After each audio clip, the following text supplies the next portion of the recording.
the other two speakers would come up forward. We'll have a general question session. You can ask anybody or just ask the question and it'll go to the most appropriate one. Just make it an appropriate question.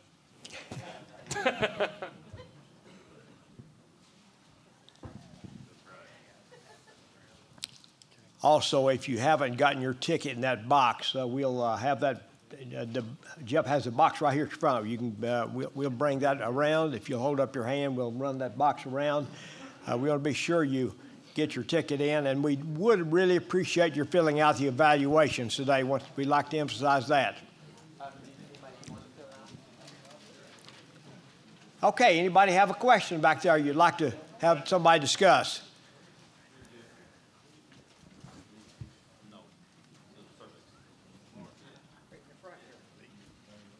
Okay, right. Les.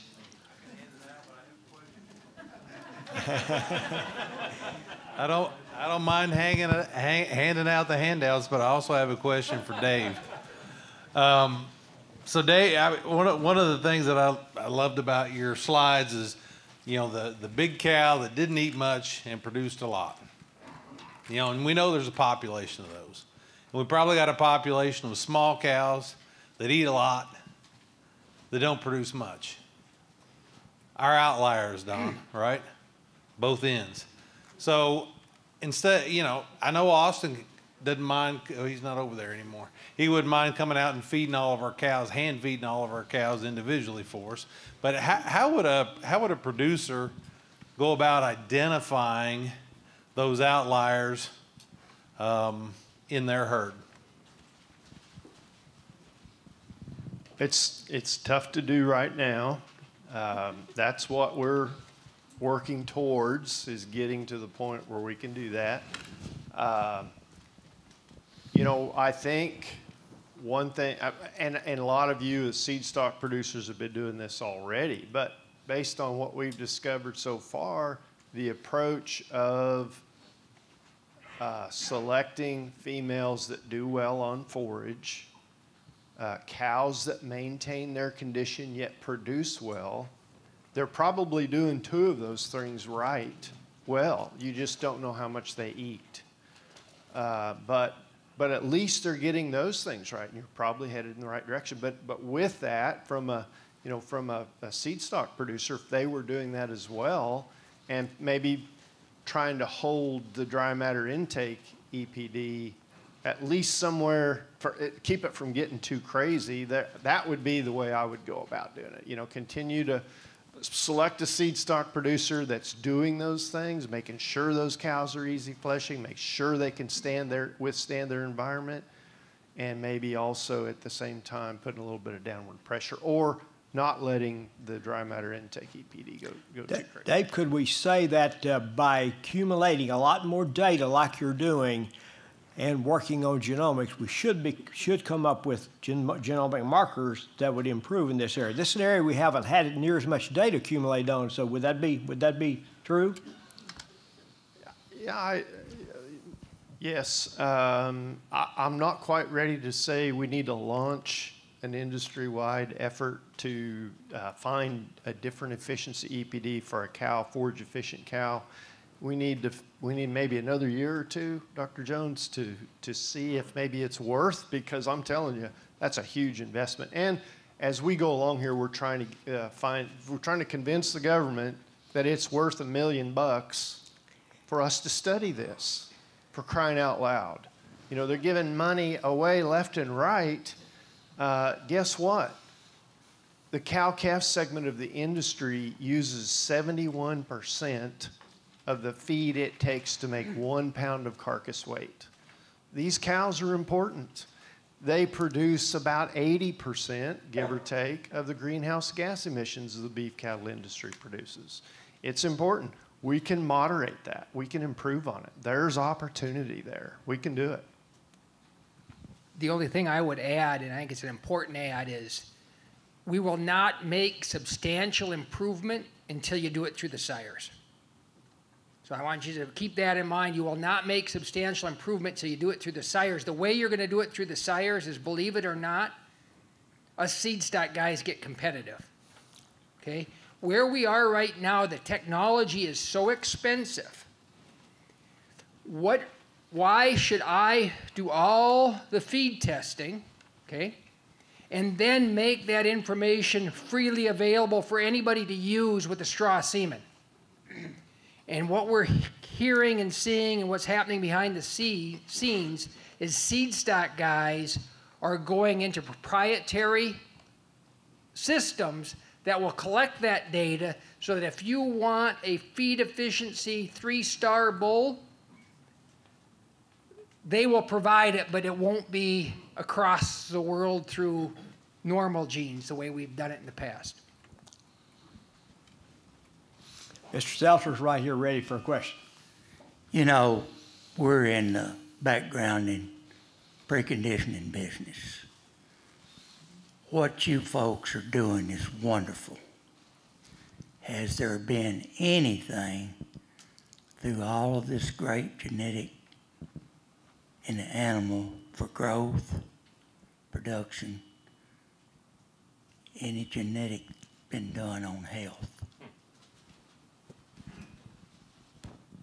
Well, I was in a feed yard. It's the veterinarian's fault. Yeah, not enough. It's coming. We're doing more and more. There was a big grant that was funded. UC Davis headed it up. Allison Van Nim, I can never pronounce her name exactly right, has done a lot of work on health and such. We have done work with some of the different genetics companies in our feedlot practice. The feedlot practice that I own, we cover about 25% of the fed cattle in the U.S. We are doing more and more ear punches on arrival at the feed yard and sending back the genetic SNP and then looking at the results within the feed yard. The one thing is that morbidity, pull rate is very, very subjective. It's going up. And so that one's harder, but death loss is not subjective. Okay, that's one thing I've learned as a veterinarian. They're either alive or dead.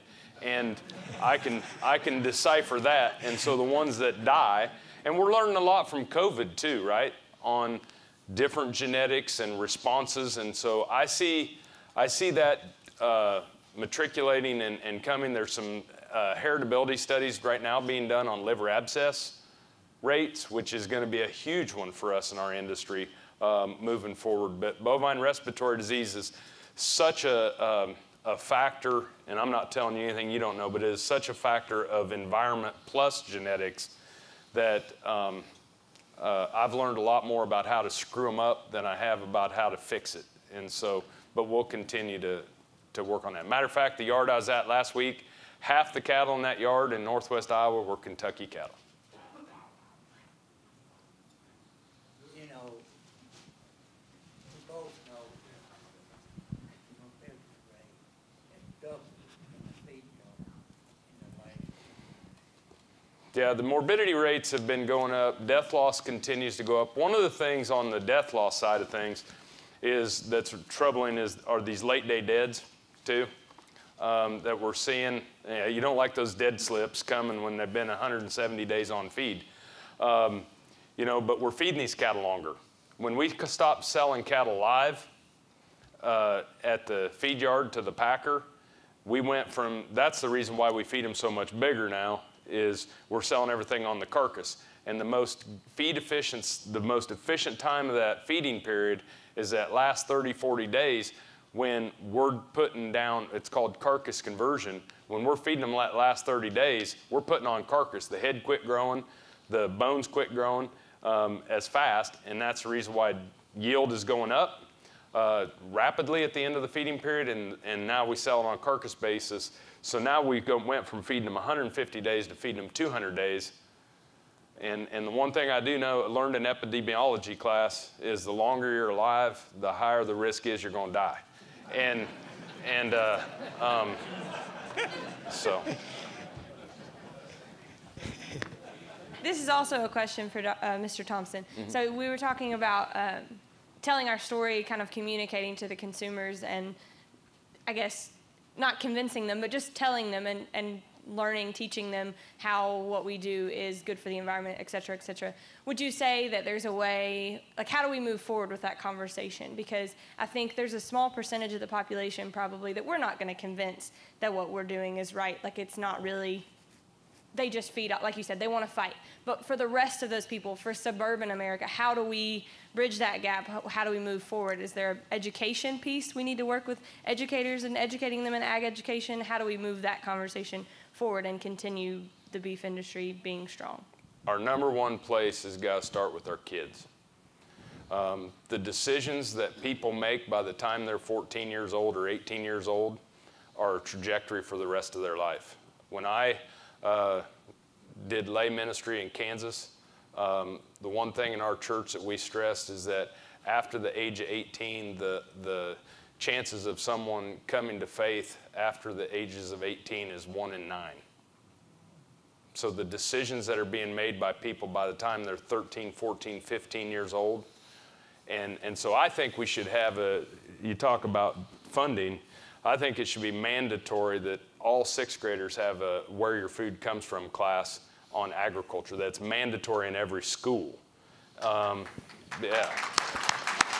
And I think that's what we got. Ag in the classroom and some of these programs are great, but the reason why I picked sixth grade is because they're still talking to their parents, and we get one more time at the dinner table to educate the parents and cycle through it again on farming and agriculture is good, and have an understanding of exactly what we go through to get that to their plate. But that would be and we need demonstration farms. Keep inviting people out. Bring your civic leaders and the ministers and people that are talking to people around town, bring them out to farm and show them. Let me just add one thing from an NCBA standpoint, is we were late to the party to engage in that topic. And the reason you can tell that is everybody knows all you have to do is check Pseudomom to see where you're at in that area. And everybody understands what Pseudomom is, don't they? Pseudomom is you Google it, okay? If you Google, are cattle good for the environment? If you did that 5 years ago, the first 10 articles, you would think cattle was the death of the world, okay? Look at it today and see where we moved that barometer. And so sometimes just take it out and Google, and that's what I keep telling our guys. I said, keep common sense in place. When people don't know an answer, where do they go? And they take it as, yeah, and it was top 10 just 5 years ago when I started NCBA. I said, that cannot continue to prevail. We got to get information out there that contrasts that, so we were just late to the game, and it's getting better. One of the cool programs, being in the animal science department, I've gotten to work with the swine industry some and poultry industry, although I give them a lot of grief. There's a program they're doing in southern Iowa right now where they put a sow on a trailer in a farrowing crate when she's about to pig, and they drop it off at a local school, and she has the pigs, and the kids and everybody takes care of the sow and those piglets. And then when the piglets are old enough to wean, the piglets stay at the school. The sow gets rebred and then goes to another school. And then they keep those pigs, they raise them, and those pigs then are slaughtered at the local locker and they go into their school lunch program. And there are things like that make them involved, bring them in. Do not hide anything. We got nothing but joy and prosperity to share. And that's what we got to do. We've had over 2.5 hours of great discussion, but I want to circle back to the very first bullet point on the very first slide. It said your top point was we need a 12-year-old cow to do a 365-day interval on our calf to be profitable. And Don, during your presentation, you said the American Angus Association has the most robust database in the world when it comes to the females while you put your Sim Angus embryos in there. But we have nothing in that database to select for longevity. So I guess a two-part question for the two on the left here. How do we incentivize the competitive seed stock breeders that you referenced earlier and make them care about longevity in the cow side? Because we're mainly cow-calf operators here. And my question for you would be, how do we select for that in absence of a tool other than looking, okay, her mother's still here, that type of thing? Should we give this one to the veterinarian? I just know this. that I've yet to see any of the commercial cow guys at the chute ever cull a cow that was bred. And as you know, there's information out there like stayabilities that some breed associations have done, that the technology is not perfect, but it goes a long ways. Fertility we're working on. But you're right, longevity is important, but really longevity, if you boil it down, is largely what?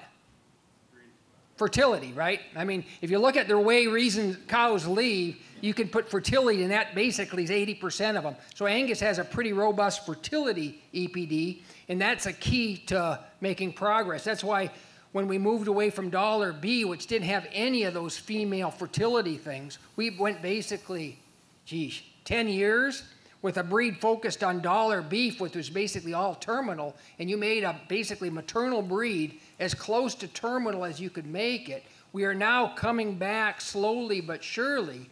But if you would have looked at the top 5 heaviest used bulls 5 years ago before we had $C, it would stop your heart to think what the females would be like for those mates. So we've come a long way, but you're right, the progress has to keep on. And seed stock guys go to the easiest number, the quickest way, right? And that's what drove that beef so out of whack. I guess I'd say that the other breeds that have the stayability EPD have made a lot of progress. They have. Their genetic trend for that trait is dramatically better than it was 20-some years ago. And so that's great. The heifer pregnancy EPD, you can look it up, plot it, and it's making good progress. So we are making good progress there. Sires, as Mr. Schiefelbein mentioned, sires with those excel in those traits are going to speed your progress along throughout the herd for sure. The other thing that was interesting to me, I learned from folks at the Meat Elm Research Center recently, is that, heritability of fertility is what? High or low? It's low. But you know what? The heritability of cumulative production is pretty good. So the 10-year-old cow that never missed, the heritability of cumulative weaning weight, meaning a cow that missed twice at 10 years of age, she's not going to have very high cumulative weaning weight, right? She missed 2. But a cow that weaned a big calf every year, 10 years in a row, it's going to be off the charts. The heritability of that trait is above 0.5. It's really good. And so that's encouraging. And then the other thing I learned from that group is a way, if there's not a trait, a genetic trait available, make sure you select sires that have dams with a history of good fertility performance. And if you get the dam, the grand dam, and so on with good performance, at least you should be making progress and using sires out of those females. Longevity is an issue in every industry. The egg layers, if they could get one more week out of the clutch, they could decrease their brooder capacity by 20%. Sows and gestation barns and dairy cows are beef cows. I mean, dam longevity is something that in every industry, if you're going to put together a multi-school, multi-million-dollar USDA grant, partner up all the industries on dam longevity would be a huge one that I've seen. Dr. Bullock. As Dr. Collins said, the number one thing we can do to improve longevity, and we do it through fertility, is to crossbreed. That is the number one thing you can do. So there's things we can do through selection, and our seed stock guys, I appreciate that. They're doing what they can to do there. But for the commercial cattlemen, crossbreed your dadgum cows. And your females are the most important thing. I'm sorry. Thank you, Dr. Bullock. That's great information. We got one right here. Do you do all your DNA testing through the breed association, or is there outside sources to do that, to collect data? We do it all through Angus or Semitol. Now, when I said the landscaping's changing, I believe there's going to be a strong movement for seed stock guys to do both. They'll collect 2 samples. One sample goes into for good to the association. One sample gets reserved for traits that take a lot of work to develop. Fertility may be one of them. Health may be one of them. Feed conversion may be another one. That somebody says, if I'm going to jump through all the hoops, I'm going to keep that data closer to myself. So instead of having Roundup ready corn, we will have fertility ready females.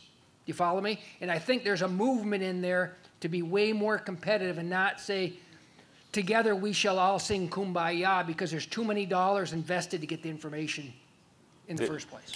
I was going to come back to, too, one thing on the health side of things in genetics, that if you were going to, there's two reasons why an animal gets sick: overwhelming dose of a pathogen or a suppressed immune system.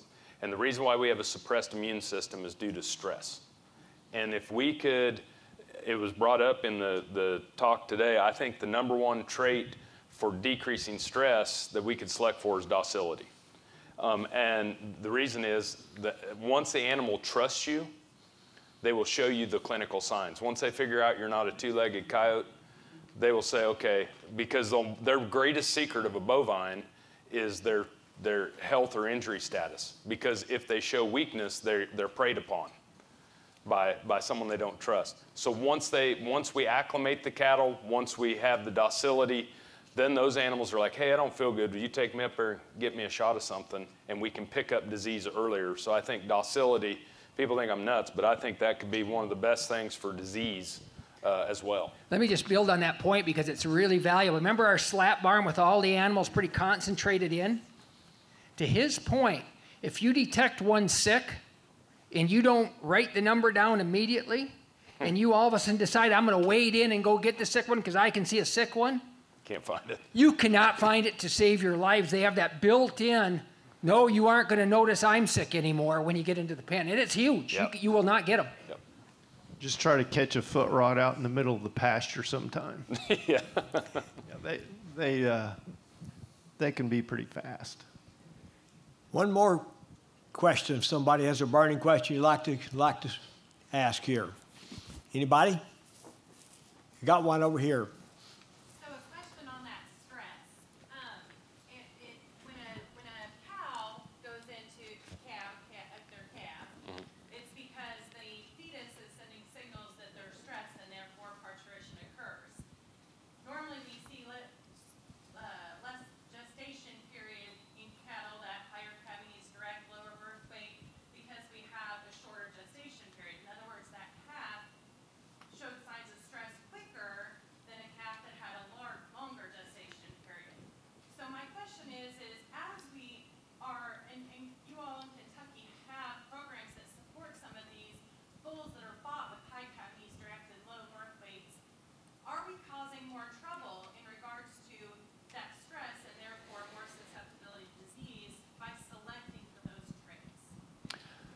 I don't have a clue. I think that's a great question. Yeah. And that's $1 million question that a lot of people are asking. If you're on one side of the spectrum, there will be lots of people saying the biggest detriment ever to occur in the Angus breed is making these cattle too small because we're suppressing their immune system, they aren't developed enough, et cetera, right? And I think, I'm not sure the answer to it, to be answered. We don't know the answer, so what the industry has responded to, and you'll see this even in bull sire selectors, you'll see for now, they're actually calving ease bulls that still have average or above average birth weights. And that was never a trend. Everybody used to push both of them together. They'd say, I want a super calving ease one with a super low birth weight. That flipped probably 5 years ago, where they said, you know what, we still want calving ease, but we'll actually give preference to calving ease with more birth weight versus less. So I think that's in response to your question. I mean, I'd just go back to my experience calving heifers. I guarantee you those calves today that don't have to be helped are less stressed. And we've made tremendous progress in that regard. And so, yeah, I don't know about the shorter gestation piece of it, but I'm fairly convinced that we've made great progress on stress because, you know, hooking the hooking the four-wheel drive truck up to the chains is not going to be good for a female or a calf anymore. Thank you so much for being here today. We got a few gifts here, and Jeff's going to pass these out. Adam Malden gets the first one, a KBN cap. The second one is Mickey Stanton. Mickey Staten. Mickey still here? The third one is Patty Reynolds. Patty?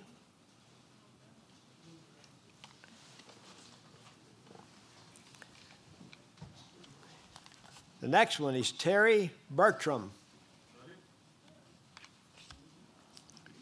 It just doesn't make you ineligible for the $100. Now I'll put these cards back in, stir them. Rayetta Boone. Rayetta, where are you? Rayetta's one of my students just a few years ago. And the next one is Fred Thomas.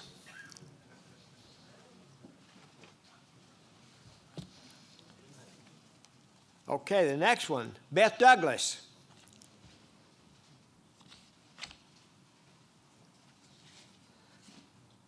Shirley Shearer. Shirley's over at the door. And then Ben Tinsley. That it? We're done. Okay, let me stir these things again because there's $100 now. You'd rather have stirred these, wouldn't you, if you got that? We'll draw that same thing out. Okay. Clay Caps gets the $100. Clay, if you'll come forward, we'll do that. And Jeff, are there any announcements? Or Dave, you didn't have anything you want to say here at the end? Just want to thank the speakers again. Let's give our speakers another big round of applause. This has been a great day. We should have learned a lot from this, and we appreciate your evaluation. Anytime you have suggestions, just let us know if you have an idea of what you'd like to hear next year.